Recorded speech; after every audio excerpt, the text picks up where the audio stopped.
টানা নারকীয় তাণ্ডব চালিয়ে ফিলিস্তিনের গাজা সিটির কিছু এলাকা ছেড়ে গেছে ইসরায়েলি বাহিনী।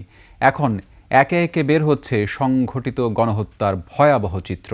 উদ্ধার কাজ চালিয়ে গাজার শুধুমাত্র একটি ভবনের ধ্বংসস্তূপ থেকেই এবার উদ্ধার করা হয়েছে ৪৫টি মরদেহ।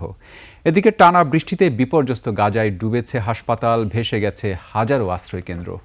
বিস্তারিত আফসানা নীলার রিপোর্টে।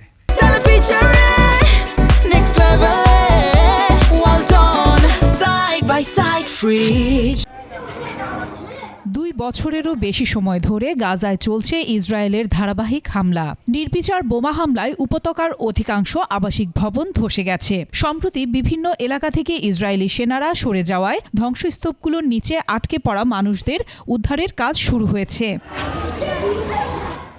এরই ধারাবাহিকতায় এবার গাজার শুধুমাত্র একটি ভবনের ধ্বংসস্তূপ থেকেই ৪৫টি মরদেহ উদ্ধার করা হয়েছে। ফিলিস্তিনি সিভিল ডিফেন্স কর্মীদের তথ্যে সেই চিত্র ফুটে ওঠে। ইসরায়েলি হামলায় ভবনটি অনেক আগেই ধ্বংসস্তূপে পরিণত হয়েছিল।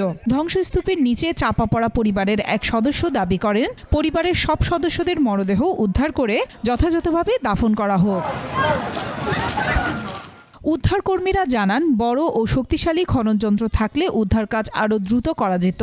বর্তমান গতিতে উদ্ধার কাজ চালাতে থাকলে পুরো প্রক্রিয়ায় প্রায় ৩ বছর সময় লাগতে পারে। এছাড়া গাজায় ভারী বৃষ্টিপাত আর বৈরী পরিবেশের কারণে ধ্বংসস্তূপের নিচে থাকা মরদেহ উদ্ধার কঠিন হয়ে পড়েছে। অন্যদিকে টানা বৃষ্টি, ঝড় আর বন্যায় বিপর্যস্ত হয়ে পড়েছে গাজাবাসী। হাজারো তাঁবু জলাবদ্ধতার কবলে পড়ায় মানবেতর দিন কাটাচ্ছেন মানুষ। গাজার আল শিফা হাসপাতালও বন্যা কবলিত হয়ে পড়েছে। আফসানা নীলা, ডেস্ক রিপোর্ট, ২১ টেলিভিশন।